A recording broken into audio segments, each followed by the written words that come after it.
Allez, bonjour à toutes et à tous, très heureux de vous retrouver, semaine numéro 40. Et oui, ça passe vite, et on a pas mal de choses à se dire cette semaine, toujours sur des sujets plutôt de fond, hein. Je rappelle, de toute façon, il n'y a pas de signaux quelconques à exploiter actuellement sur les marchés, il ne se passe absolument rien du tout, en tout cas en surface, si ce n'est ce marché complètement mort, et d'un point de vue technique, comme on l'a dit, ne changeons rien du tout, la lecture est toujours la même, pas de signaux de momentum, on a déjà traversé en mensuel, hein, puisque je rappelle, la vraie gestion du risque pour l'instant, c'est en mensuel, toutes ces zones de manière complètement illiquide, d'accord, donc toutes ces zones où en fait on a suracheté comme des bourrins, on est clairement en exit, hein, donc encore une fois c'est impossible d'acheter à partir des exits, donc pour moi il n'y a aucun acheteur dans ce marché depuis les 5200 points du S&P 500, tout ce qu'on a évidemment c'est la bulle IA, hein, rappelle, toutes ces hausses ici sont principalement concentrées dans nos fameuses Magnificent Seven, qui aujourd'hui s'envoient dans la stratosphère, mais ça ce n'est pas une nouveauté pour vous.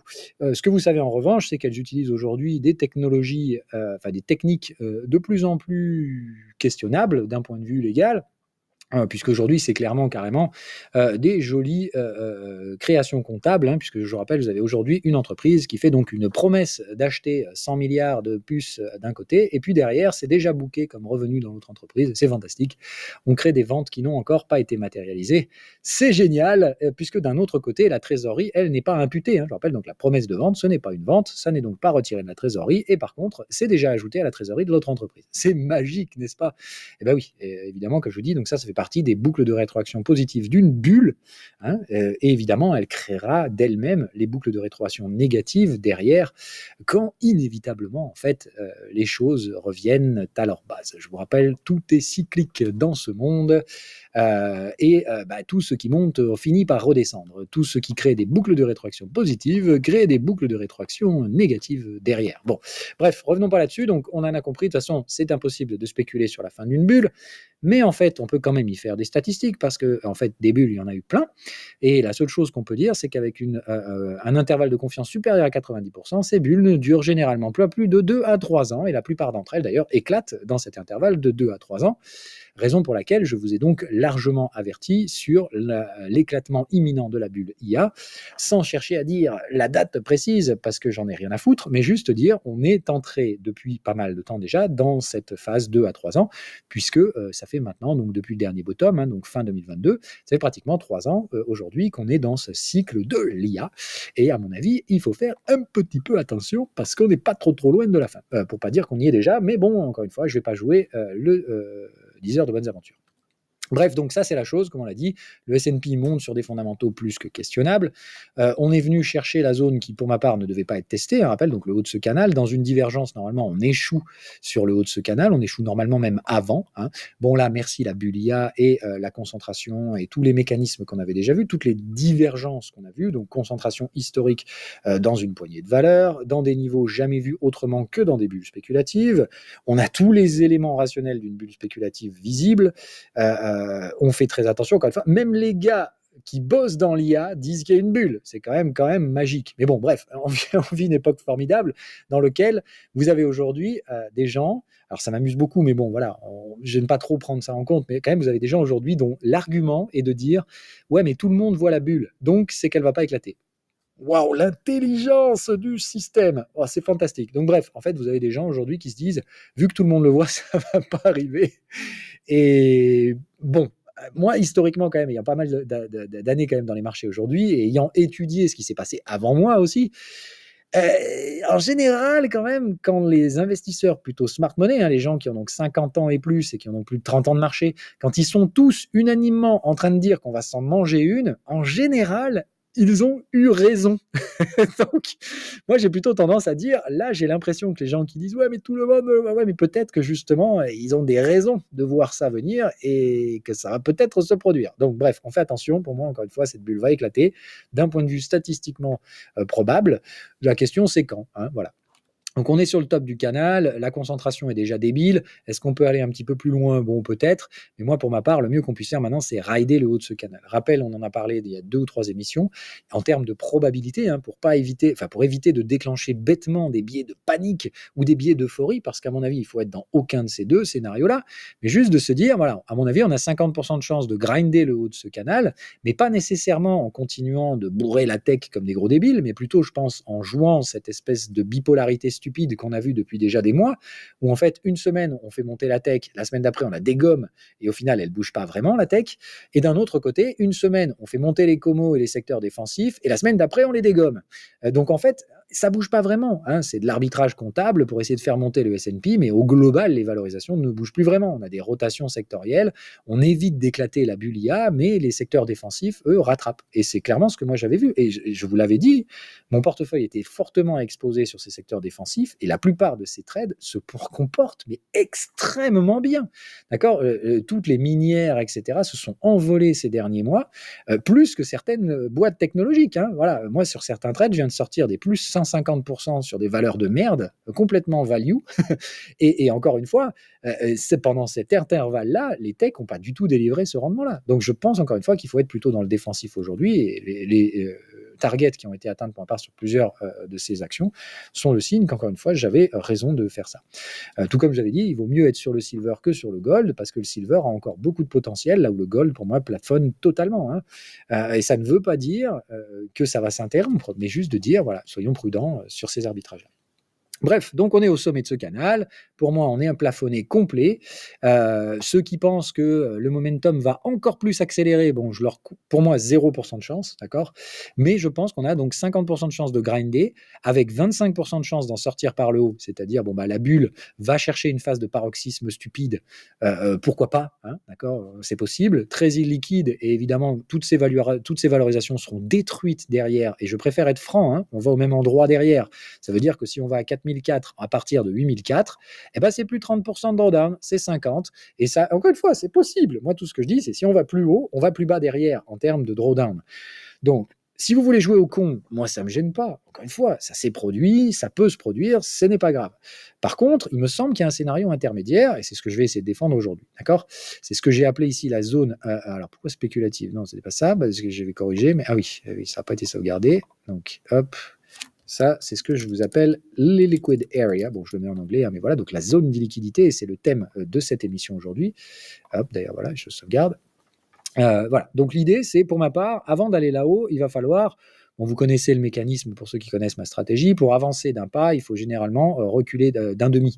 Enfin, on recule d'un, puis on avance de deux. C'est-à-dire qu'en fait, pour pouvoir avancer, il faut repousser d'abord, puis après on avance. D'accord. Donc moi, je me dis, si on veut sortir du canal par le haut, il va falloir d'abord se manger un repli. D'accord. Quelle est la zone pivot aujourd'hui? Eh ben, pour moi, c'est les 6000. Parce qu'à 6000, deux choses peuvent se produire. On y va, on teste le milieu de ce canal, et on nous remet un bon coup de gaslight, etc. L'administration Trump nous sort encore une grosse magie, etc. Dieu sait qu'ils sont créatifs, ces connards. Mais bref, donc on arrive ici et on se recrée, entre guillemets, je recule de 1, je ravance de 2, et on peut viser les 8000 à terme sur la fin du cycle de l'été prochain. Ok, possible, pour moi plausible, ça colle avec les cyclicités, etc. Mais ça demande de reculer d'abord, hein, c'est essentiel. Option B, on arrive ici et se produit malheureusement les 25% de chances que moi je décris, c'est-à-dire, en fait, merde, ça passe pas, ça capote, la bulle IA explose en vol, et très probablement, comme j'ai dit, probablement par un catalyseur du monde réel. On avait déjà dit, à mon avis, ce sera plutôt une explosion du pétrole et une explosion du gold dans l'autre sens, c'est-à-dire le gold en fait perd 30% et le pétrole, lui, prend 30% en quelques semaines. Et là, à mon avis, ça va merder. Parce que si on se retrouve avec un pétrole qui monte, un or qui baisse, et une once d'or qui baisse, avec un marché action qui a déjà baissé, mais on parle d'une petite correction, encore une fois, pour aller des niveaux actuels jusqu'à 6000, on part d'un petit moins 5, moins 10. Voilà, on n'est pas sur un gros truc non plus. Pas de cataclysme. Mais si on fait moins 10, avec un pétrole qui monte, donc là, encore une fois, quels vont être les narratifs que vous aurez à la télé pour justifier la baisse, hein, évidemment, parce que je vous rappelle que nos amis, les journalistes économiques, ne font pas vraiment leur travail. Hein. En fait, quand ça monte, ils vous expliquent pourquoi ça monte. Quand ça baisse, ils vous expliquent pourquoi ça baisse. Mais ils se font jamais, ils se mouillent jamais. Hein, donc voilà. Bref, donc ils vous expliqueront pourquoi ça baisse. Ils vous diront, oh mon Dieu, les risques sur l'inflation, puis ils vont vous parler quoi? De risque de stagflation. Et comme je vous dis, si j'ai raison et que la stagflation n'est pas qu'un risque et qu'on se la mange droit dans la gueule avec un pétrole qui fuse à 95 $ et une once d'or qui se pète la gueule en même temps, ça va être le signe qu'il y a une récession, parce que l'once d'or fait toujours son sommet au point de départ de la récession. Et si en plus de ça, le pétrole se met à monter à l'inverse de ce que fait l'or, il n'y aura pas d'autre choix que de dire merde, en fait, stagflation, les amis. Donc, si ça se produit, ce que je voulais vous faire comprendre, c'est que la partie du bas du canal est complètement illiquide. Parce que je vous rappelle, les gens qui, comme moi, et je ne suis pas le seul, target cette stagflation, eh ben en fait, nous, on veut la sortie du canal. Nous, on sait qu'en fait, le support se trouve au moins sous le canal. On sait aussi qu'il faut éclater la bulle IA, donc il y aura tous les éléments psychologiques à passer, c'est-à-dire que, en fait, quand ça va déclencher, ils vont tous être dans le déni de dire ah mais non, mais de toute façon, ça va me remonter. Voilà, we can still recover from this, hein, d'accord. Donc entre guillemets, la liquidation, c'est ça. Hein. Pourquoi je me fais margin call sur mes longues sur Nvidia? Denial, c'est mais non, c'est pas grave, j'ai survécu, hein, je me suis pas totalement fait liquider, j'ai survécu, ça va V-shape, puisque de toute façon, so strong, elles sont too big to fail, ces grosses boîtes. Et puis en fait, oh bordel de merde, en fait non, ça liquide. Je vais vous en parler après, cette zone illiquide, pour moi, c'est celle qui va passer tous ces trois en même temps. Hein, et j'ai des raisons de penser que ça va tous se produire dans la même journée. Et derrière, évidemment, comme vous êtes liquidé, c'est le panique à bord, et il ne reste que la colère. Comment on a laissé faire ce genre de truc, c'est impensable, on m'avait dit que c'était trop, que ça ne pouvait pas se produire, etc. Bon, moi, je vous dis, j'ai des éléments aujourd'hui qui m'invitent à penser que non seulement ça risque de se produire, mais pas qu'un peu. Maintenant, j'ai pas dit ça va se produire. J'ai dit 25% de chance que tout un tas de connards se fassent déglinguer en l'espace de quelques jours.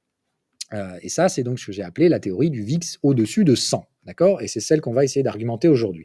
Il y a une zone dans le marché qui est complètement illiquide. Elle se trouve, donc, comme je vous dis, sur la partie basse de ce canal, donc on va dire sous les 6000 points aujourd'hui du S&P 500. Comme on l'a dit, le bottom qui a été fait avec les tarifs bullshit, c'est un bottom de merde. On sait qu'on ira plus bas que ça. Enfin, en tout cas, ceux qui se hedgent contre la stagflation savent que le support est plus bas, a priori plus proche des 4004. Donc l'idée, c'est en fait, dès qu'on vient choper le bas du canal, d'accord, faut liquider tout le monde. Comme on l'a dit, il faut aller chercher les sentiments de panique, donc c'est liquidation. Hein. Pour moi, ça veut dire aller sous le bottom. Hein. Ça paraît assez évident que c'est là-bas qu'on se réveillera si j'ai raison et qu'il faut aller chercher la panique du marché. Bon, le problème, c'est que donc il y a toute une zone, donc entre 6000 et l'ancien bottom, donc 20%, d'accord, un drop de 20%, qui pour ma part est totalement illiquide. Mais je vais expliquer pourquoi c'est illiquide.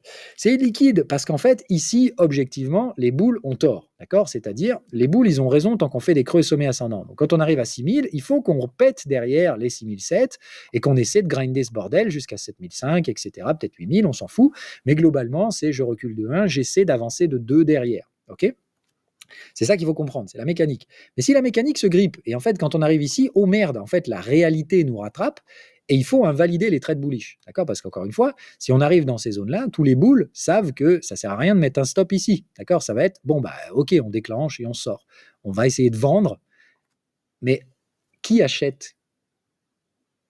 D'accord. Qui achète ici? Parce que je vous dis, les derniers acheteurs, ils vont acheter à 6000. Ils vont se positionner là pour lever bottom. Qu'est-ce qui se passe si ces acheteurs sont eux-mêmes en train de se faire stopper? Alors même que tous ceux qui étaient boules dans la bulle IA machin comprennent que game is over. Et d'accord, je vous rappelle, ils sont tous dans le même narratif. Il faut suivre la bulle. Quand elle éclatera, on le saura et on pourra vendre. Mais encore une fois, putain, l'histoire est là pour rappeler que ça ne se produit jamais comme ça. Dans une bulle, l'éclatement est violent et il n'y a pas de liquidité pour sortir. D'accord. C'est clairement comme ça que ça fonctionne.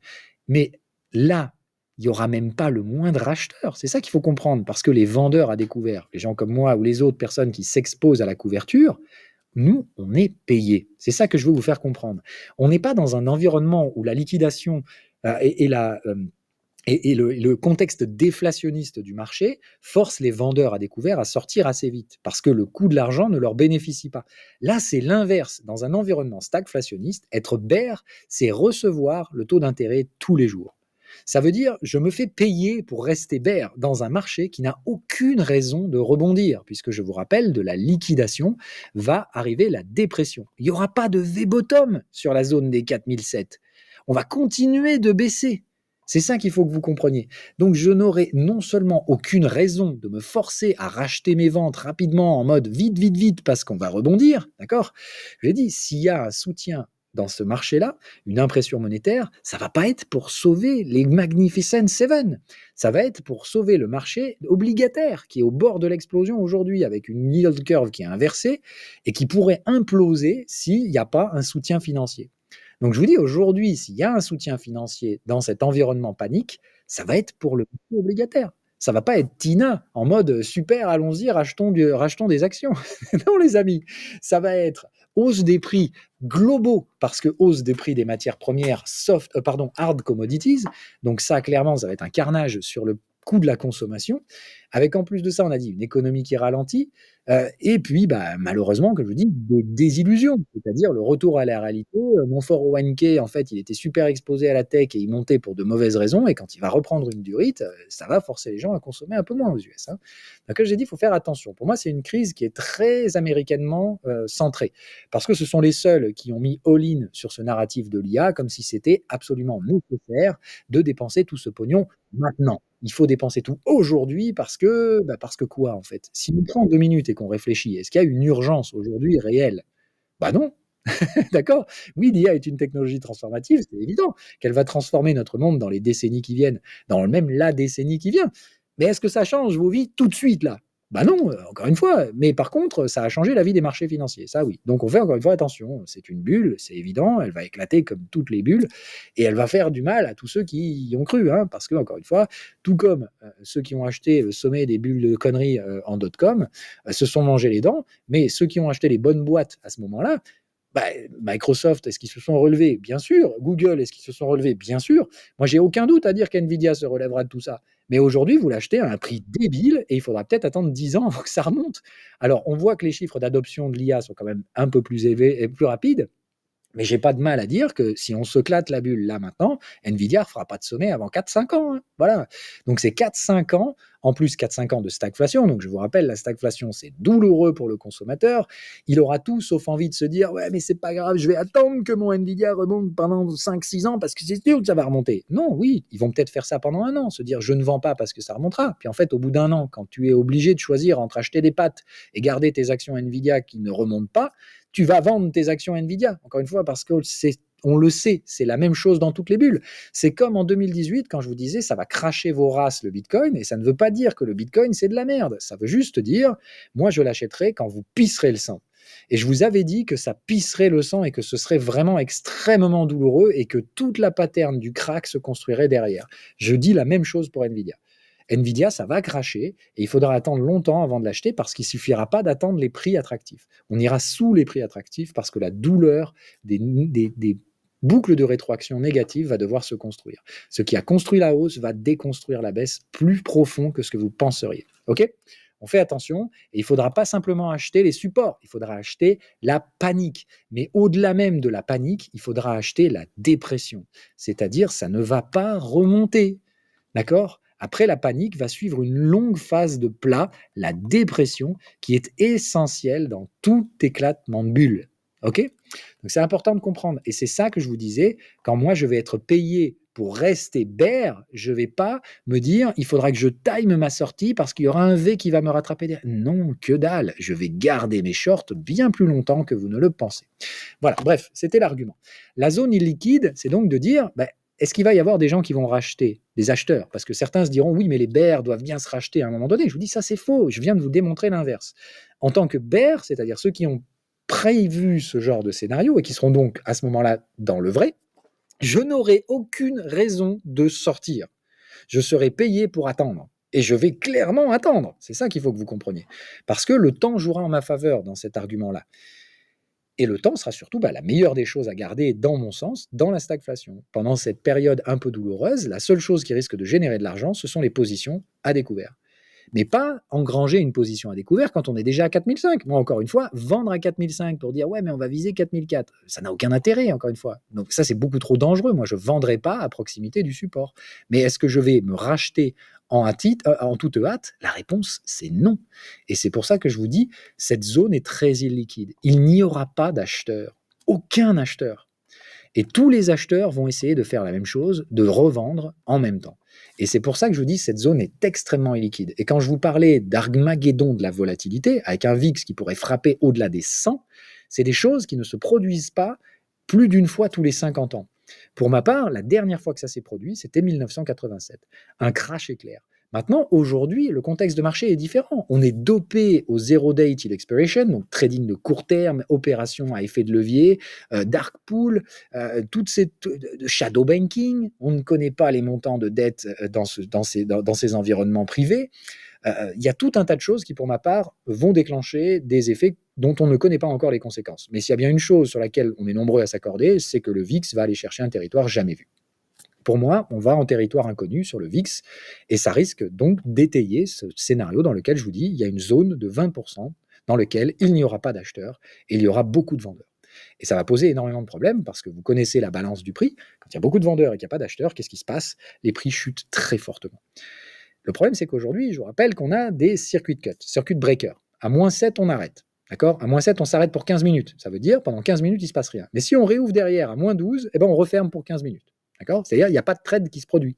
Si le premier trade qui se produit après la coupure de 15 minutes se fait encore à -12, d'accord? C'est là que se déclenche le deuxième circuit breaker.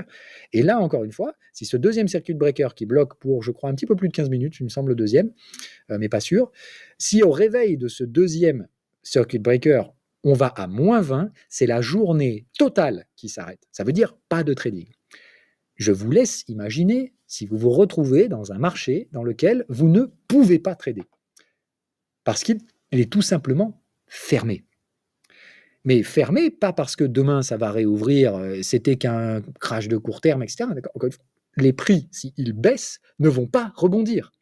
Les gens seront dans l'impossibilité de vendre malgré la baisse des prix. Je vous laisse imaginer l'état de la volatilité, d'accord, à la réouverture des marchés le lendemain, après une journée historique de baisse de 20% dans laquelle personne n'a pu trader. Ça veut dire, tu te réveilles le lendemain matin, ton portefeuille a perdu 20% et tu n'as rien pu faire. Je ne vous raconte pas les headlines dans les journaux financiers. Bon, là, de toute façon, ça fera la une mondiale partout. Wall Street s'effondre, le capitalisme en échec, machin, blablabla. Je ne vous raconte pas le truc. Bon, moi, je m'en fous, encore une fois, je ne suis pas là pour faire les headlines de nos chers amis de la presse financière. Mais juste pour dire, un VIX à 100, ça me paraît totalement normal dans cet environnement-là. C'est panique totale, en fait. Les gens sont obligés de réagir dans un marché qui a déjà fait baisser les prix, et il vous reste ici que deux choix. Qu'est-ce que vous faites? Est-ce que vous vendez ou est-ce que vous en achetez plus? Vous ne pourrez pas acheter plus, vous n'aurez pas d'argent, et puis encore une fois, l'économie va être en train de se ratatiner littéralement. Tous les rêves de croissance de l'IA vont tomber en panique ce jour-là, et les gens vont se réveiller avec une réelle douche froide. Mon portefeuille a perdu 20 à 30%, depuis le sommet, on sera à -30, et ça ne va pas rebondir. On ne sera pas dans le buy the dip, on ne sera pas dans le machin. Alors j'imagine même pas, parce que notre ami Donald Trump va être là en mode panique à bord, comment je soutiens ce marché? Eh bien tu peux pas, mon gars. C'est ce que je vous disais avant. Là, à mon avis, la relance budgétaire qui sera inévitable dans ce genre de crise, elle ne va pas soutenir les marchés financiers. Elle va soutenir les bons du trésor. Parce que tout simplement, à ce moment-là, ça veut surtout dire les marchés obligataires seront en panique totale. Je vous laisse même pas imaginer le prix d'un 10 ans américain avec un VIX à 100. Ce sera clairement un taux à 30 ans qui est à 5,30, 5,40. Et je ne vous raconte pas le coût de refinancement de la dette américaine à 5,40. D'accord? Donc juste pour dire, c'est pas tenable, c'est pas possible, et il faudra dépenser des centaines de milliards de dollars pour maintenir les courbes de taux sous contrôle. Ça s'appelle du yield curve control, ça a déjà été utilisé, on sait très bien ce que c'est, et je vous dis que si j'ai raison et qu'on va dans la stagflation, ils seront obligés d'utiliser ça. Ça veut donc dire que oui, on va avoir du money printing, mais pas celui que les gugus de Wall Street vous vendent, en mode ça va faire pumper les actions, etc. Non, non, là à ce moment-là, les actions technologiques, elles seront en train de perdre -40 sur la fameuse journée des -20, elles vont perdre 2 fois plus que le marché action lui-même, et elles se relèveront encore moins derrière, puisqu'elles seront en mode panique. Tout le monde sera en train de se faire déglinguer la gueule. Et en fait, je vous dis, ce qu'on risque, c'est de faire ces trois phases-là d'un coup. C'est-à-dire, là, à mon avis, dans les prochaines semaines, ça va dégonfler sur les tech US, mais comme d'hab, ça va se relever, we can still go up, c'est rien du tout, c'est une consolidation salvatrice. Si on arrive à 6000, c'est ça qui va arriver. C'est-à-dire, merde, en fait, pourquoi je me fais margin call? Parce qu'en fait, le S&P, il est que sur un petit retracement, mais les techs, elles ont déjà perdu 15% là. Elles vont sous-performer le marché action. Le problème, c'est que si on arrive ici, et comme je vous dis, tout le monde est là en mode, ouais, mais de toute façon, ce sera un nouveau veille de dip, et si ça ne se produit pas, et si en fait, on va direct chercher la panique en une journée, ça va aller très vite. Et je vous dis, la suite, c'est que non seulement il n'y aura pas de V-top, enfin de V-bottom, mais on va manger un gros dip long et douloureux derrière. Ok? Voilà, c'est donc pour argumenter le schéma plausible. Encore une fois, je reviens et je conclus là-dessus. Les probabilités réalistes de ce scénario sont de l'ordre de 25%. Ça n'est pas rien, bordel de merde. C'est clairement énorme. Parce que je vous dis, pour moi, il y a tout autant de probabilités qu'on aille s'enfoncer dans la bulle. Je vous ai donc dit, et je le résume, il me semble qu'il y a 50% de chances qu'on fasse, 25% de chances qu'on fasse ça, 25% de chances qu'on fasse ça, 25% de chances qu'après on fasse ça, 25% de chances qu'on rebondisse, puis qu'on fasse ça, et 25% de chances qu'on s'envoie direct. OK? Pour faire simple, je vois 0% de chance qu'on fasse ça, hein, on va pas se mentir, ça me paraît absolument débile. Donc je pense qu'on va reculer. Le mieux, sinon, c'est on reste à plat et on s'envole. C'est le scénario le plus bullish, hein, comme je l'ai dit. Le plus neutre, c'est d'abord on revient tester les 6000 et éventuellement on arrive à s'en sortir, c'est pas la panique, etc. Le marché reste sous contrôle et il y a la probabilité, ça part en couille, VIX à 100, le marché obligataire part totalement en guinguette et il va falloir faire du yield curve control pour éviter le bordel. Et je vous dis encore une fois, je pense que de toute façon, on ira dans cette zone. La question pour moi, c'est est-ce qu'on se mange ça en mode panique à bord, VIX à 100, ou est-ce qu'on essaie, encore une fois, de kick the can down the road, on essaie de gagner du temps, mais de toute façon, il faudra se manger ça dans les années qui viennent parce que ça paraît, encore une fois, assez inévitable. On joue contre la montre avec la bulle IA. Il faut comprendre que la bulle IA, elle doit se relancer toutes les semaines pour maintenir le momentum. Si elle échoue à maintenir le momentum, elle va se ratatiner sur elle-même comme toutes les bulles. On est dans cet intervalle de 2 ans et demi, voire 3 aujourd'hui, de maturité de cette bulle. Pour ma part, elle est proche de l'éclatement, statistiquement parlant. Donc, on fait attention. OK? Voilà l'essentiel, je voulais le recomper. Maintenant, on va faire notre petit tour rapide des fondamentaux, comme on le fait chaque semaine, d'accord, pour étayer l'état d'avancement dans la validation ou l'invalidation de ce scénario. Fear and Greed, c'est pas encore décidé, mais comme j'ai dit, la smart money est plutôt bearish, puisqu'on voit qu'elle maintient la zone des 50, donc c'est pas encore panique à bord, mais on n'est clairement pas du tout en train de suivre l'euphorie de la tech. Donc, on fait attention, la smart money, ce qui regarde des marqueurs un peu plus intelligents que sur Twitter, n'est pas d'accord. En termes de flux sur la semaine, c'est toujours le même truc débile on est complètement schizophrénique. Une semaine, on fait un truc, la semaine d'après, on fait l'inverse. Donc là, la semaine dernière, c'était super chargé sur l'énergie, etc. Cette fois, l'énergie se fait déglinguer. La tech, qui se faisait déglinguer la semaine dernière, allez, on envoie tout. Par contre, cette semaine, on a le healthcare, qui est un secteur plutôt défensif. Donc encore une fois, attention, cette semaine, on est à la hausse. Merci les techs encore une fois, mais il y a un contributeur de la hausse qui n'est pas du tout, en fait, un contributeur plutôt croissant, c'est plutôt défensif généralement. Donc on fait attention, ça me laisse à penser qu'on est quand même encore en demi-teinte. Le tricheur de cette semaine, vous l'aurez bien compris, c'est que donc tout monte, marché émergent, tout le monde est dans le rouge, enfin tout le monde dans le vert, sauf le pétrole. Évidemment, vous l'aurez bien compris, le pétrole doit absolument chuter. Le monde est magnifique, je vous rappelle, donc on est dans une croissance, c'est super. La croissance va même repartir, hein, je vous rappelle le no landing, l'IA va tout changer, mais en plus de ça, on repart en croissance sans consommer les ressources. C'est quand même fantastique. C'est pas se foutre de la gueule du monde, ça, c'est génial. Bref, donc encore une fois, au schéma global, d'accord, sur le trimestre, on est encore dans la bulle, hein, on va pas se mentir, tout est chargé dans la tech, tout est dans la croissance, etc. Et on fait très attention. Moi, le trade que je vous avais dit, c'est je ne trade pas la croissance technologique américaine. Pour mon hedge, c'est de trader les technos chinoises qui se sont envolé nique sa mère. Je viens de récupérer des profits délirants sur les grosses tech chinoises, parce que j'ai pris des profits, hein, voilà. Logique, on atteint les objectifs, voilà. J'ai gagné bien plus que ce qu'ont délivré les techno américaines sur cette même période. Hein. Je vous avais dit que la Chine surperformerait et j'ai eu raison. Je vous ai dit que mon hedge, c'était aussi la crypto, mais pas la crypto Bitcoin, la crypto les autres. Et je me suis pas trop chié encore là aussi pour l'instant. Mais voilà, le seul pour l'instant qui me casse encore les bonbons, c'est lui, parce qu'effectivement, pour ma part, il y a un énorme arbitrage. Vous voyez, en fait, toutes les hard como, les autres sont à la hausse. Mais alors le pétrole, qu'est-ce qu'il fout en baisse sur le trimestre? Je comprends toujours pas. Ça n'échappe pas à la semaine, hein, regardez. Les comos sont plutôt flat, voire bullish, et qui se fait déglinguer. Le secteur de l'énergie, c'est beau. Mais attention, hein, tout n'est pas tout noir. Voilà. Pas de signe d'excès de marché sur les liquidités. Rappel, en 2021, tout le monde était en mode ouais, free money, free money. Mais oui, on avait tous les marqueurs qui montraient qu'on avait des liquidités excédentaires, le fameux TINA. Hein, et tout cet argent excédentaire a convergé vers la hausse des valorisations boursières. Aujourd'hui, vous n'avez rien de tout ça. Et vous avez ces mêmes gogus qui vous disent ouais, mais moi, je me souviens de 2021 et je vois les mêmes arguments qui se construisent aujourd'hui. Moi, j'ai 15 ans d'historique dans les marchés. Je vous dis, j'en ai vu plein des cycles pour vous dire, ça n'est pas du tout pareil aujourd'hui. Ça n'a rien à voir avec 2021. Mais des gars qui sont arrivés après la pluie du Covid, d'accord, ils ont commencé à trader pour la première fois dans leur vie pendant le Covid. Bon, eux, ils ont connu que ça. Donc, ils se disent, ouais, je me rappelle le cycle. Là, du coup, on est prêt à commencer comme ça. Mais ça n'a aucun sens. Ça n'a pas du tout la même structure aujourd'hui. Je dis, la plupart des dépenses budgétaires, si elles doivent arriver, vont être des dépenses budgétaires pour un soutien à l'économie de la dette, qui n'est absolument pas en soutien de l'économie productive, bien au contraire même, puisque c'est plutôt des crispations de l'économie productive qui créent les crises de dette. Hein, voilà. Bref, d'un autre côté, comme on l'a dit, la liquidité dans ce marché, elle est suckée littéralement chaque semaine par le Trésor américain qui remplit ses caisses. D'accord? Cet argent-là, il sort du marché. C'est de l'argent qui ne va pas s'investir sur les actions. Ça veut dire aujourd'hui, la smart money, elle est plutôt en train d'aller ailleurs que sur les actions. Et il n'y a que les gogoles qui sont en train de se charger sur les grosses et toujours les mêmes valeurs en plus. Donc on fait attention.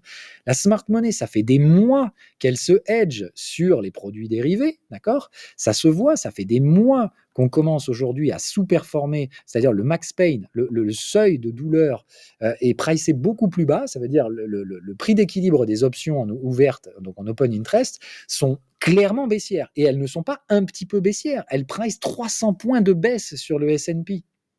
Donc il faut vous réveiller, les amis. Ça veut dire, encore une fois, la smart money, qui est plutôt friand de ces genres de produits dérivés, elle est clairement positionnée net bearish. Et pas depuis hier, ça fait des mois. Donc à un moment donné, soit vraiment la smart money, c'est la dumb money, d'accord, faisons l'inverse de la smart money, c'est fantastique, mais il y a bien un moment donné où il faut quand même que vous compreniez que ça s'est produit dans l'histoire, des moments où la dumb money a gagné sur la smart money. Mais ça se produit 1% du temps. Et 99% du temps restant, la smart money, elle déglingue juste la dumb money. Et donc, moi, encore une fois, je sais que ça peut se produire, les moments où la smart money a tort, mais elle finira par regagner de toute façon derrière. Donc oui, moi, je me range plutôt du côté smart money aujourd'hui, en étant conscience que je peux avoir tort et qu'il faudra peut-être l'accepter.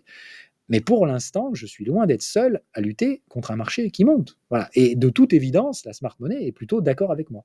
Donc, moi, encore une fois, je fais mon métier, je fais mon travail, qui est de faire la même chose que les autres gérants, qui sont souvent les gérants plus patients, plus individuels, plus institutionnalisés, smart. Et l'histoire prouve que ce sont ces gens-là qui gagnent de l'argent. On dit souvent la smart money est patiente, la dumb money est impatiente, et l'argent va des impatients vers les patients. Bref, on reparlera de ça peut-être plus tard. Bon, côté Trueflation, comme on l'a dit, de toute façon, tout est lié au prix du pétrole. Donc, tant que le prix du pétrole nous fait un 180 degrés par rapport à la semaine dernière, avalement baissier, tentative de cassure du support des 4D60, on va voir en fait si ça casse cette semaine. Parce que si la semaine suivante, là, on refait encore 180 degrés et qu'on revient à 65, encore une fois, on n'aura rien fait. Donc, on fait attention. Moi, je ne vois toujours pas le moindre signal durable de cassure des 60 dollars. Je ne vois qu'un marché schizophrénique qui ne veut que faire l'inverse de ce qu'il a fait la semaine précédente et ne refuser de donner une réponse claire depuis des semaines. Ce que je vois aussi, c'est que le marché, donc price, que je vous dis, des taux d'intérêt à 3% d'ici l'été prochain. Moi, j'ai dit, si on y est à 3%, c'est soit parce qu'on a eu un crash obligataire et qu'il faut baisser les taux pour maintenir la soutenabilité court terme de la dette américaine, mais ça va poser un énorme problème parce que si on a un crash boursier et que les taux de long terme sont au-dessus de 5,5 et qu'on a des taux de court terme à 3, ça ne s'est jamais vu dans l'histoire un point de tension pareil. Ce sera clairement impossible à tenir en termes d'inversion de la courbe de taux. Donc, il faudra probablement intervenir pour faire baisser la courbe de taux de long terme, tout en soutenant la courbe de taux de court terme. Et c'est tout sauf bullish pour les actions, bordel de merde. Ça se produit dans des crises. Donc, il faut vraiment pas oublier ça. Donc, bref, comme je dis, si cette baisse de taux prévue est réaliste, elle prévoit un scénario de cataclysme pour les marchés. Ça veut dire baisser les taux pour de mauvaises raisons. Donc, encore une fois, faire très, très attention à tout ça. Et puis, pour moi, en dessous de 3%, pas possible, puisqu'on a dit l'inflation, elle va au moins à 3%, au strict minimum, voire plus, si affinité.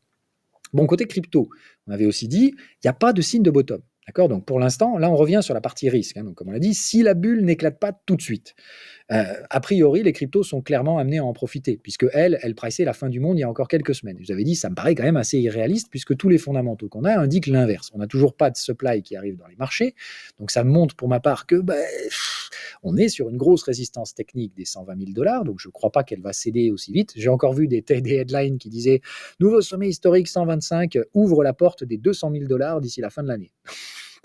Oh là là. Bon, je prends le pari inverse, on va pas se mentir. Si on va à 200K sur Bitcoin avant la fin de l'année, c'est que la bulle, elle est en paroxysme de conneries et que derrière, on se mangeait le plus gros crash historique jamais vu. Donc moi, je ne crois pas qu'on y va. Maintenant, je sais qu'on va à moyen long terme à 200 000 sur Bitcoin, ça me paraît évident, mais pas tout de suite. D'accord. N'oubliez pas que la création monétaire qui risque de se produire, elle va clairement faire monter Bitcoin, mais elle ne va pas le supporter d'abord. Je vous rappelle, la corrélation de Bitcoin alors est quand même relativement élevée, et à mon avis, je vous dis, l'once d'or, elle va se manger une durite astronomique. C'est ça qu'il ne faut pas oublier, d'accord. Donc, en général, quand quand la dépression se déclenche, l'once d'or baisse. C'est même d'ailleurs, elle, généralement, le déclencheur, le point de déclenchement officiel de l'entrée en récession. Donc, bref, On verra, mais j'ai dit, si j'ai raison, l'once d'or va baisser fortement et je pense qu'elle amènera Bitcoin avec. Hein. Donc je ne pense pas que Bitcoin va cracher, mais qu'il va consolider significativement et avoir des vents contraires qui le freinent, ça me paraît assez évident. Mais je ne vois pas d'inquiétude à long terme, puisque pour l'instant, je ne vois pas de supply qui vient chercher ce marché. Je ne vois pas non plus la liquidation bearish que j'attends. Donc je rappelle, pour l'instant, je veux voir une grosse liquidation bearish. Donc l'all-time high sur Bitcoin n'a pas déclenché de liquidation. Ça m'invite toujours à penser qu'une grosse partie de l'open interest se trouve ailleurs. Oui, sur Ethereum, on ne va pas se mentir. Donc j'aimerais voir Ethereum, lui, aller tester son sommet historique éventuellement. Je dis, si on reste dans un environnement risk-on, d'accord, ou en tout cas dans cette dualité crétine de une semaine je fais ci, puis je fais l'inverse la semaine d'après. Je pense que ça va bénéficier encore aux cryptos. Un rappel, sur le S&P, on est dans le scénario du on grind le lot du canal. Pour moi, ce sera très bénéfique pour les cryptos. Dans ce cas-là, je veux voir Ethereum, dont les fondamentaux sont bullish, aller chercher son ATH, et je veux voir normalement de très grosses liquidations bearish. Celles qui, pour ma part, me permettront de dire l'alt season commence. D'accord. Je veux voir Ethereum qui break sur l'hebdo et sur le mensuel. Je veux voir tous les bears se faire déglinguer. Donc, je veux voir une liquidation bearish historique. Pour ma part, moindre quand même que ce qu'on a vu sur les longues, parce qu'il y a quand même beaucoup plus de gens qui sont longues sur les cryptos, mais je veux voir une grosse liquidation de cet ordre-là. Hein. Je veux voir 1,5 ou 2 milliards, voilà, on va dire plus d'1,5 milliard de liquidation bearish. D'accord. Ça sera extrêmement significatif. Quand je verrai ça, je pourrais dire, avec une confiance raisonnable, que l'alt season peut commencer. OK. Mais pour l'instant, pour ma part, encore une fois, beaucoup de prudence. Et je pense qu'il y a un énorme problème sous-jacent qui est toujours le même. Hein, on va en reparler après. Donc, Ether, pour moi, toujours les fondamentaux, rien à dire. On est toujours bien orienté, pas de soucis. OK, on passe très vite sur ces trucs-là. Voilà. Moi, le problème, c'est ça. C'est comme je l'ai dit, il y a eu des micro-alt-season de court terme pumpés sur des narratifs de merde à grands coups de communication de VC. Mais quand vous regardez on-chain, il n'y a que dalle. C'est que de la monnaie de dette qui est venue financer du marketing. Donc, on fait gaffe. Voilà. Encore une fois, je dis, si l'alt season se déclenche, pour moi, ça sera corroboré avec l'option la plus bullish, c'est-à-dire on sort par le haut du canal. Si l'alt season devait se déclencher aujourd'hui, d'accord. Alors là, super alt season, bon, je vous raconte pas le machin, tout va s'envoler, vous allez faire des x4, x5 sur tous les alts en quelques jours, c'est fantastique. Encore une fois, moi, ça me va très bien, hein. J'ai des alts, je serais très content de voir ça se produire. Par contre, le problème que j'ai dit, c'est que ce sera à court-termiste et qu'on se mangera une durite. De l'autre côté, je pense que ce qu'on peut avoir, c'est une alt season de qualité, qui suivra principalement les fondamentaux d'Ethereum, donc fini les Ripple et autres merdouilles, parce qu'encore une fois, si vous vous dites Ripple doit faire x4, x5 à partir des 3 $, mais bon courage, ça veut dire envoyer le truc à 15 $, l'envoyer à plus d'1 trillion de dollars de market cap fully diluted, bon courage les amis, Ripple c'est de la merde centralisée, il n'y a toujours pas plus de gens qui utilisent ce truc qu'il y a des 3 ans, il faut encore une fois quand même revenir à la réalité, si ce truc-là vaut 1 trillion de dollars, ça redescendra 95% derrière à zéro. Hein. Il faut revenir à la réalité. Donc encore une fois, moi je n'ai rien contre la bulle, je dis juste, je n'y crois pas. Pour moi, c'est au mieux 25% de chances que ça se produise, et je ne pense pas que ça va se produire maintenant. Je pense que ce qui a le plus de chances de se produire, c'est le 25% intermédiaire, ou le 25% ça corrige. Qu'est-ce qui se passe dans les deux cas? Si on fait le 25% intermédiaire, donc je rappelle, hein, on arrive en mode surge to the all-time high, on va ralentir. Ça va plutôt être rotation to value, comme on l'a dit, ça veut dire la tech plafonne et le value vient rechercher. Encore une fois, tout ce qui est plutôt défensif, les minières, les values, les dividend stocks et des trucs comme ça qui se sont fait massacrer ces dernières années, elles ont des potentiels de rebond extrêmement importants. Et je pense que c'est ça qui va se produire. Mais dans les alts, ça veut dire la même chose. On va avoir une alt season pas explosive, comme certains voudraient, mais des alts plutôt qualitatifs, des Lido, des AV, des Cosmos, Atom, etc., qui montent, mais pas les dobas merdiques que vous avez vu pumper n'importe comment. Elles vont se comporter comme les techs américaines. C'est-à-dire, alors même que d'autres alts performent convenablement, elles plafonnent. Elles n'arrivent pas à monter. Et je pense que c'est ça qui a le plus de chances de se produire. C'est-à-dire qu'aujourd'hui, comme je dis, si on part là, 25% de chances de faire ça, 25% de chances de faire ça. On a dit 25% de chances de cracher total et 25% de chances de s'envoyer total. Mais ça me paraît assez peu probable. Moi, je miserais plus sur ces deux-là pour l'instant. On joue le temps. Je pense qu'il y a pas mal de chances qu'on démarre une consolidation. Mais si on démarre cette consolidation, qui va morfler? En fait, c'est surtout les techno-américaines qui vont commencer à construire un sommet et se rediriger vers les premiers supports de court terme. Ça veut dire, elles, pareil, retour vers les supports. D'accord? Il faut que vous compreniez la corrélation entre les deux. Donc, moi, à part la bonne façon de naviguer le marché crypto aujourd'hui, c'est juste de comprendre que c'est lui qui va envoyer les signaux par rapport à ce qui risque de se produire de façon corrélée sur les marchés actions. Je regarde aujourd'hui les marchés crypto comme un marqueur. D'accord? Qu'est-ce que je vois pour l'instant? Bah, effectivement, je vois rien. Donc, je ne porte pas d'avis sur ce marché. Si on démarre une alt season, elle sera probablement plus lente et beaucoup plus qualitative, basée sur des fondamentaux, que ce que les gens espèrent. C'est-à-dire que les plus forts de ce monde s'envoient encore de 400%. Ces gens-là, encore une fois, ne présagent que d'un seul scénario, que la bulle doit encore accélérer. Je n'y crois pas. D'accord? On voit clairement que ça commence à ralentir partout, mais je regarde plutôt voilà, les trucs les plus ennuyants dont on n'entend plus parler depuis un bon moment, voir si elles peuvent ou non se réveiller, ces boîtes qui se sont fait déglinguer. Voilà.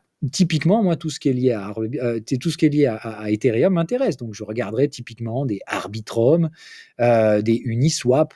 Voilà, tous ces trucs-là me paraissent extrêmement intéressants. Je voudrais les voir performer avec Ether et ce serait pour moi plutôt le signe effectivement d'une alt season un peu plus qualitative. Mais pas encore une fois un truc où on va monter le ratio direct au-dessus de 75. Je vous dis, on va monter gentiment, passer les 50, donc petit à petit, certains de ceux qui sont dessous passent devant. Je rappelle que je veux d'abord voir Ether repasser devant. Ok, donc Ether plus une poignée d'activités, enfin une poignée de crypto un peu select et qualitative monte, mais pas explose. Ça veut dire encore une fois, elle monte et elle surperforme le Bitcoin. Ça veut dire, moi, je veux un Bitcoin non pas qui s'envoie dans la stratosphère, mais un Bitcoin qui travaille sa résistance des 120 000 tout doucement à travers. Je vais illustrer ça avec un graphique. Là, c'est encore une grosse zone, je vous rappelle, on est loin de l'avoir franchi. Quand je vois les Gugus qui me disent, vas-y, next 200K tout de suite. Non mais oh les amis, on rentre à peine dedans, c'est une zone mensuelle. On a passé 5-6 mois à travailler. On peut très bien encore, je veux dire, retrouver le Bitcoin qui travaille cette zone de manière un peu volatile. Ça, encore une fois, ça peut être favorable à une alt season de qualité. Ça nous dit donc un Bitcoin plutôt flat, avec une dominance Bitcoin qui baisse assez fortement. Je vous rappelle que la dominance Bitcoin, elle est sur une zone qui, pour ma part, n'est pas un support. Donc j'imagine sans problème qu'on pourrait avoir cette alt season avec une baisse de la dominance, alors pas une baisse verticale, mais donc baisse de la dominance construite, poursuivie, soutenue, mais par des acteurs de qualité, pas des machins qui s'envoient en mode x4, x5, alors que Bitcoin stagnerait. Ça me paraît assez peu probable, encore une fois. Et ça corrobore ce que je vous dis sur le marché action. Je verrais plutôt un top de court terme se construire, avec un début de retracement, pour l'instant pas cataclysmique, mais clairement je m'attends à ce que le VIX aille dans la zone des 25-30, hein, c'est-à-dire chercher au moins la zone des anciennes clôtures hebdomadaires à 24. Donc je pense qu'on va sans trop de peine dans cette zone-là tenir des clôtures mensuelles. Ça veut dire, là encore une fois, on baisse et on ne remonte pas. Fini les V-bottom, etc. On commence à baisser, ça stresse le marché et on voit, comme j'ai dit, d'ici deux choses se produisent. Comme on l'a dit, soit le S&P qui a consolidé vers les 6000 repart de plus belle et nous fera un ratio d'1 pour 1, d'accord, il ira chercher 7005, je ne sais pas, peu importe, mais il pourra relancer éventuellement, encore une fois, la bulle ou, comme on l'a dit, plutôt des secteurs défensifs, mais aller chercher la sortie du haut du canal. Peut-être, je ne suis pas contre encore une fois, mais dans ce cas-là, il faut reculer d'un pas pour repartir de 2 derrière. Bon, ça ferait, on vient chercher la zone des 25-30 et ça marche pas et on rechute une nouvelle fois dans la zone des 15. Et moi, que je vous dis, à 15, le VIX, quand on sera en train de trader les all-time high avec toujours la smart money qui ne vaudra pas suivre, pour ma part, ça voudra dire rachète encore du VIX, mon coco. Mais l'idée, ça va être ça. Je pense qu'on va chercher dans cette zone-là et que si ça marche pas, par contre, c'est direction le plus haut historique sur le VIX. Je dis donc un événement de marché comme on n'en voit qu'une fois tous les 50 ans. Voilà, un événement à la 1987, mais dans le contexte actuel de la tuyauterie financière et des déboires de la concentration spéculative et de l'IA, etc., pour ma part, c'est une journée à moins 20 avec des interruptions de cotation probables. Voilà. Et par ça, comme je dis, ce sera la catastrophe, ce sera la panique totale dans les marchés. Tout le monde voudra faire la même chose en même temps dans un marché qui sera peut-être fermé et dans lequel, je vous l'ai dit, il n'y aura pas de V-bottom derrière. Quand ça réouvrira à moins 20 le jour suivant, les vendeurs ne vont pas se presser de sortir.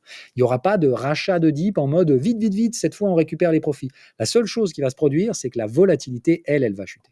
Parce que le seul trade que, évidemment, je vais TP quand il sera à 100, c'est le VIX. Parce que le VIX, lui, derrière, il va baisser. Si vous avez compris ce que je vous ai dit, le S&P va chuter brutalement type 1987, et derrière, on va vivre toutes les phases de la psychologie. Après la panique, va suivre la colère. Mais comment on a pu laisser faire ça? Enfin, c'est une catastrophe. Oui, mais encore une fois, on le savait. La smart money vous prévient, bordel de merde. On vous dit qu'il y a un sale truc qui se propage et qui se prépare depuis des mois.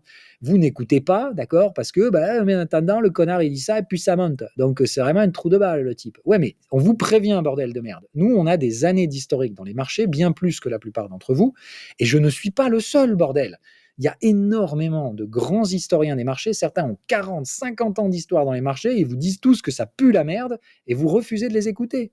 C'est encore une fois, à mon avis, un peu dangereux. Parce que si vous vous trompez, il ne faudra pas vous plaindre. Vous allez découvrir dans la douleur la réalité physique des choses. Et ça causera probablement, comme je dis, dans tout éclatement de bulle, une phase de plat, dans lequel, on l'a expliqué, les vendeurs n'ont aucun intérêt de clôturer leur position. Les vendeurs à découvert vont rester vendeurs.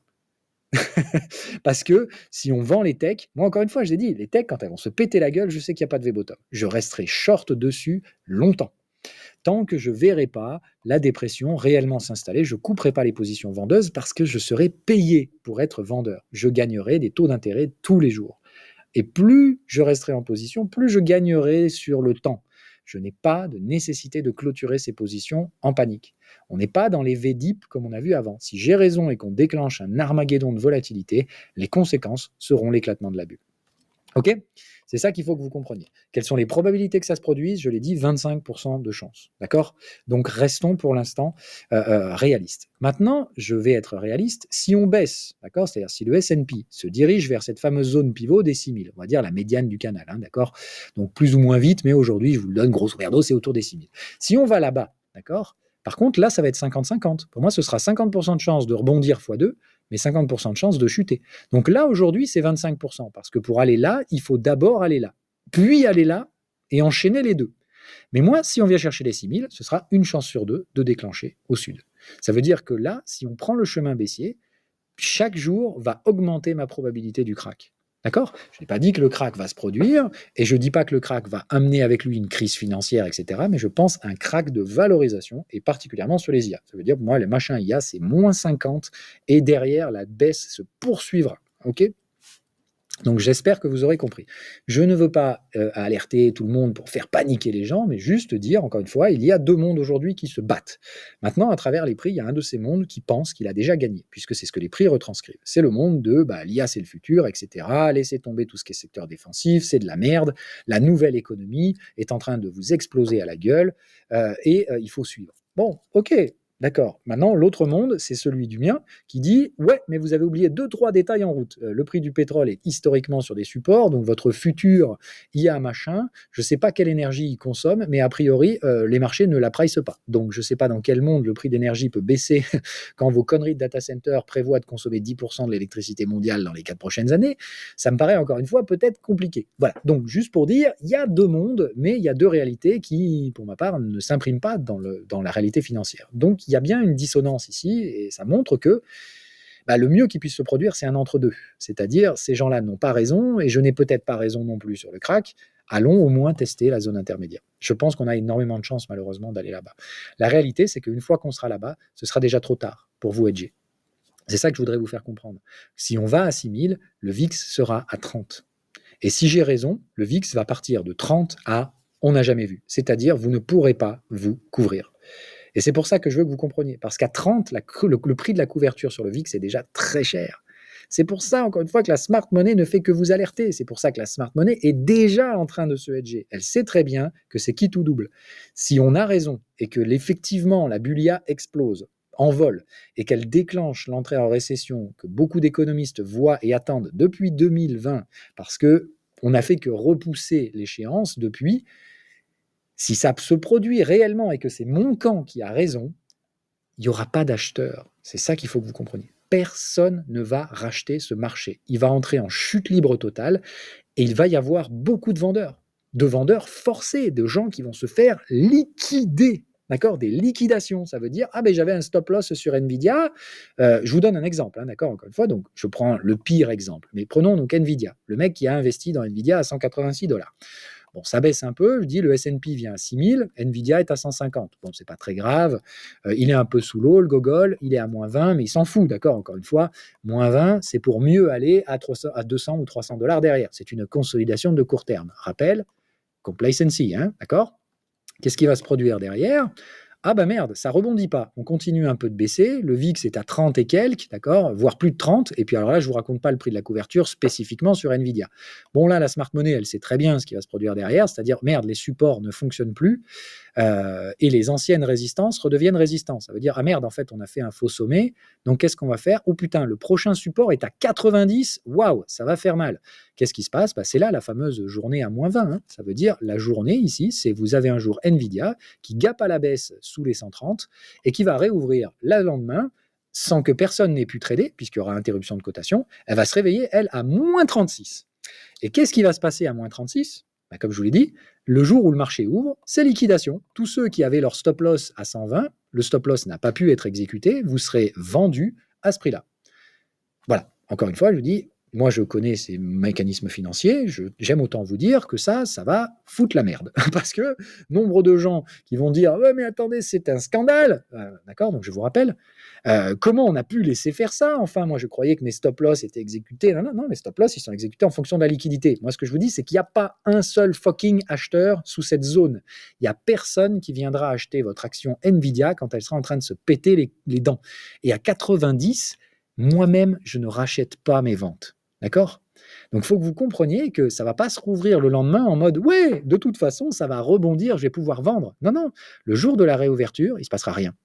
Et puis, ça va continuer de baisser jour après jour, et vous serez forcé de vendre. C'est ça que je vous dis, la colère et puis la dépression. Je suis ruiné, pourquoi ça ne rebondit pas, etc. C'est là que j'achèterai Nvidia. C'est là que je couperai mes ventes. C'est là que je dirai, ok, vous avez assez souffert, le truc sera à plat total pendant des mois. Et là, ça m'intéressera. Ok? Moi, c'est vraiment tout bête. J'ai dit, je ne vais pas racheter mes ventes. Je vais attendre que la douleur soit insoutenable. Parce que si j'ai raison, d'accord, eh ben, je me serais moi-même fait matraquer un petit peu pendant quelques mois par les boules qui pensaient avoir raison, mais s'ils ont tort et que moi j'ai raison, moi le temps sera avec moi. Eux, ils sont obligés de repousser toujours plus vite. J'ai dit, dans le camp des boules, de la bulle aujourd'hui, il faut continuer d'avancer. Si vous ralentissez, le momentum ralentit et on va finir par attaquer les supports tôt ou tard. Il faut rester vertical. D'accord? Pour l'instant, bravo, ça a très bien marché, on est vertical. Attention les amis, si ça commence à revenir vers les supports, pour ma part, vous allez vite voir le VIX remonter à 30 et ce sera déjà trop tard pour vous couvrir. Parce que la volatilité implicite, elle, par contre, sur les grosses valeurs technologiques, elle va très très vite augmenter. Et le premium de volatilité, c'est si vous voulez acheter un put sur Nvidia, quand Nvidia aura perdu moins 15, moins 20 en l'espace de 2 semaines, avec le risque d'en perdre 30 de plus, et encore une fois, la smart money, elle va mesurer ce risque et elle va vous le faire payer dans le prix de vos options. Donc, qu'est-ce qui vous restera comme choix? Vous ne pourrez pas couvrir votre position Nvidia, d'accord? Vous ne pourrez pas acheter un put pour vous couvrir contre la baisse. Donc, qu'est-ce qui vous restera à faire? Vendre votre action. D'accord? C'est pour ça que je vous dis, il faudra vendre avant le cataclysme. C'est pour ça que je vous dis, je ne suis pas sûr, encore une fois, que beaucoup de gens savent ce qui les attend. Surtout particulièrement ceux qui ont acheté ici, qui seront en déni total. Je ne parle pas pareil de ceux qui ont acheté à 130 Nvidia, qui, quand ils reviendront sur leur prix d'achat, complacency totale, d'accord? En aucun cas, ils s'imagineront qu'ils vont se réveiller le lendemain avec une perte de 30%, d'accord? Mais moi, je vous dis, ça a 25% de chance de se produire. Ça n'est pas 100%, je ne sors pas la boule de cristal et je ne fais pas un forecast de merde, panique à bord, etc. Mais je répète encore une fois, 25% de chance, avec aucune possibilité de vous couvrir si moi j'ai raison. Vous ne pourrez pas vous en sortir. Si moi j'ai raison, je vais vous baiser la gueule si vous êtes dans l'autre sens. Ça veut dire vous avez eu raison, mais en fait vous aviez tort, et il va falloir passer de raison à tort d'un coup. Et ça va se faire dans la douleur. Ça veut dire vous allez vous réveiller un matin avec merde, en fait j'avais tort, j'aurais dû encaisser, et vous ne le ferez pas, et vous serez incapable d'encaisser. Et pire que tout, ça va continuer de baisser derrière. Je parle pour ceux qui ont acheté les valeurs techno, je parle de mes opposants, ceux qui aujourd'hui font 100% l'inverse de ce que je fais, c'est-à-dire des gens qui vendent le pétrole parce que le pétrole c'est nul, ça sert à rien, achètent l'once d'or, achètent les techno américaines. Voilà, encore une fois, ce trade est aujourd'hui la réalité financière du marché. C'est ce que vous voyez. L'once d'or a explosé en ligne droite sans travail, les technos sont inarrêtables, le pétrole on s'en bat les couilles, c'est bidon, toutes les valeurs défensives on s'en fout, etc., etc. D'accord? Les cryptos, c'est pareil, il faut acheter que les Ripple, les machins, les Solana, ce sont les meilleurs, tout ça, ce sont les bestes, parce que ce sont celles qui monteront le plus vite, etc. Bon, si j'ai raison et que ces gens-là ont tort, non, c'est l'inverse qui va se produire. Non seulement ces valeurs elles vont prendre cher dans la gueule, mais surtout, ça risque de se faire très vite. Et c'est surtout ça qui m'inquiète aujourd'hui, c'est que je vois un ensemble d'enchaînements plus que probables. On a dit 25% de chance, et ces probabilités, à mon avis, sont même amenées à augmenter. Si on démarre la consolidation à Wall Street en se dirigeant vers les 6000, ça ne veut pas dire qu'on va nécessairement s'éclater la gueule derrière, mais les probabilités vont passer de 25 à 50. OK? Et 50, ça reste donc une chance sur deux derrière de se manger un truc comme on n'en a pas vu depuis 1987. Et beaucoup de participants du marché aujourd'hui ne sont pas prêts. Moi, le premier, je n'ai jamais vécu ça. Je dis juste que je suis prêt. OK? Je me prépare, j'ai étudié ces moments-là dans l'histoire, je sais qu'ils se reproduisent de façon assez régulière, justement à peu près tous les 50 ans, et ça fait justement 50 ans qu'on n'a pas mangé un truc un peu atypique. Je vois tous les précurseurs pour que ça se produise aujourd'hui, tous les comportements psychologiques délirants sont là, tous les niveaux de support sont identifiés, tout le monde pense que de toute façon ces supports réagiront, je pense qu'ils ne réagiront pas et que ça va merder clairement, et je vous le dis, je sais qu'il faut prendre les couvertures pour ce risque dès aujourd'hui et ne pas attendre. Parce que les couvertures coûteront déjà beaucoup trop cher le moment venu. Voilà, allez, ceci dit, je ne vais pas me tourner en boucle, 55 minutes, c'est extrêmement long, mais il me semblait que cette émission était absolument nécessaire. Donc, résumé de ce qui s'est passé pour moi la semaine dernière. Beaucoup d'encaissements sur beaucoup de valeurs, parce que la plupart des valeurs défensives de mon portefeuille ont très bien performé les dernières semaines. Je vous rappelle, moi j'avais dit, il faut plutôt acheter value. Je pense qu'il y a encore des bénéfices à tirer dans les actions, c'est plutôt sur du défensif. Et j'ai eu excessivement raison. J'encaisse en moyenne du plus 50% sur les valeurs que j'ai prises dernièrement. Hein. Voilà. Donc juste pour dire, ça m'étonnerait que la tech ait pris 50% depuis. Mais bon, donc restons tranquilles. Juste pour dire, voilà, encore une fois, pour l'instant, le positionnement défensif était pour ma part le meilleur à faire. J'encaisse sur les valeurs défensives. J'ai maintenant beaucoup de cash. Enfin, j'ai pratiquement 20% de cash au global de mon portefeuille en comptant les cryptos. Donc c'est énorme. Hein. J'ai rarement été à 20% de cash moi personnellement. Donc je vous dis, je suis préparé maintenant pour ce truc-là. Je sais que ce scénario, s'il se produira très vite et peu de monde pourra en profiter.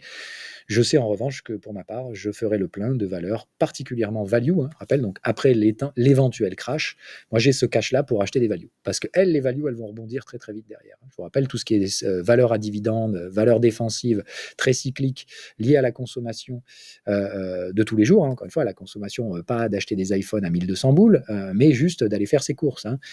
Donc tout ce qui est dollar store et trucs comme ça, je vous garantis que s'ils perdent ne serait-ce que 10-15% dans la débâcle, je les achète direct. Donc bref, ça va être tous ces trucs-là, prêt à acheter toutes les valeurs défensives. J'achète déjà l'énergie évidemment avant, puisque je pense que ça fera partie des déclencheurs de cette crise, parce que je dis ça viendra probablement d'un retour à la réalité forcé, dû à cette décorrélation historique, ou alors un effondrement de l'once d'or. Voilà. Je ne sais pas trop lequel des deux, je dis juste, voilà, le ratio WTI Gold est pour moi sur des niveaux délirants. En fait, de tous les niveaux de support que j'avais notés dans toute la hausse ici, on est allé chercher aujourd'hui le tout dernier de ces supports. J'aurais jamais cru qu'on irait aussi là. On est donc au-delà du 99e percentile. Bref, vous connaissez tout ça. Pour moi, on est au max du max. À cette heure-là, je suis très inquiet de ces gens qui pensent qu'on a inévitablement cassé le support des 60$. Voilà, moi, comme je dis, on a juste pris à contre-pied le signal haussier de la semaine dernière. Peut-être encore une fois parce que je vous avais dit, ne soyez pas trop cons quand même et n'achetez pas comme des brutes avec un stop loss sur le support parce que ça sent la chasse au stop. Voilà. Donc, j'ai plutôt l'impression que ce qui s'est passé la semaine dernière, c'est un peu une chasse au stop. Donc je me méfie surtout maintenant en fait, on n'a pas vraiment cassé le support. On va peut-être rester quelques semaines dessous, hein, histoire de faire paniquer tout le monde. Mais par contre, si derrière, on récupère le range et qu'on ressort par le haut des 65$, là, je vous garantis, on va direction 95. Voilà. Donc, comme je vous avais dit, tout le monde pense que le pétrole, c'est direction 45 ou 50$ le baril. Si ces gens-là ont tort et que c'est moi qui ai raison, on va à 95. Voilà. Donc j'ai dit, il y a deux mondes. Il y a le mien et il y a celui de mes opposants. Mes opposants ont aujourd'hui raison. Voilà, on ne va pas se mentir, les prix leur donnent raison. Mais ils veulent aller toujours plus loin, et si c'est moi qui ai raison, ils vont se planter, et malheureusement, une bonne partie de leurs gains vont partir en fumée, parce que ce sont les miens de gains qu'il va falloir financer derrière. Voilà. Je ne dis pas que j'aurai raison et que les gens auront tort, je n'ai pas cette prétention, et bien au contraire, j'ai l'humilité de reconnaître que je peux tout à fait me planter, et que ça s'est déjà produit dans le passé. Par contre, quand même, j'ai un track record sur les trades de long terme, qui est quand même plutôt bon. Hein. Voilà. Donc, juste pour dire, je pense que les chances sont de mon côté, en tout cas, je m'efforce de faire mon travail, comme je le faisais à l'époque. À l'époque, ça avait très bien fonctionné, malgré le biais contrarien. Je vous dis, je m'oppose parfois au marché. Et jusque-là, à chaque fois que je l'ai fait, j'ai malheureusement eu raison derrière. Voilà. Donc, on verra si cette fois fera exception à la règle ou pas. Pour l'instant, en tout cas, moi, je suis là pour vous partager ce que je fais et surtout vous expliquer comment je le fais, pourquoi je le fais, plus que juste venir balancer des trades comme un débile sur des réseaux sociaux. Voilà. Donc, juste pour dire, j'en profite quand même pour vous dire que tout ce que je vous dis ici, je le fais sur des comptes et pas des comptes à 2 000 €. Donc, juste pour dire, on verra ce qu'il en est. Pour l'instant, malheureusement, objectivement parlant, j'ai tort. Sauf que je ne vois pas la réalité de mes opposants se matérialiser aujourd'hui. Ce qui m'inquiète un petit peu, puisque je les vois surtout dans un entre-soi spéculatif, très illiquide. Et si malheureusement je finis par avoir raison, eh ben, ça risque de bouger assez fort. Voilà, c'était le message de cette semaine. Attention à la volatilité. Ah bah d'ailleurs, je vois que maintenant on est limité à 1 heure. C'est très bien, on est au bout. Allez, ciao, ciao. J'ai même plus de bouton stop, donc on va attendre.